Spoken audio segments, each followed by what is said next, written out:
Sale temps, ce mercredi matin au port autonome de Cotonou. Il est 10h21. Le groupement national des sapeurs-pompiers donne l'alerte d'un cas d'incendie signalé au niveau d'une station d'hydrocarbures de dépôt Puma Énergie.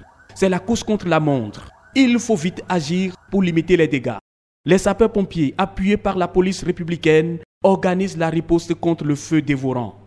Plus de 100 agents de sécurité mobilisés pour la même cause. On note plusieurs dégâts matériels et 2 personnes grièvement blessées.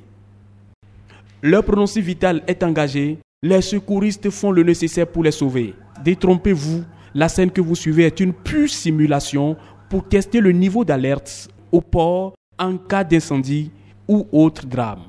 L'opération de ce matin est de voir le plan de coactivité, c'est-à-dire en cas de sinistre dans un dépôt, quelle est la réactivité des autres dépôts qui sont aux alentours? Comment est-ce que les autres dépôts viennent en appui à ce dépôt pour que le sinistre soit maîtrisé? C'est ce qui s'est passé ce matin et nous avons eu le concours de beaucoup d'autres structures, les dépôts bien sûr, les sapeurs-pompiers du port, les structures de sécurité sûreté, la police républicaine, le groupement national des sapeurs-pompiers.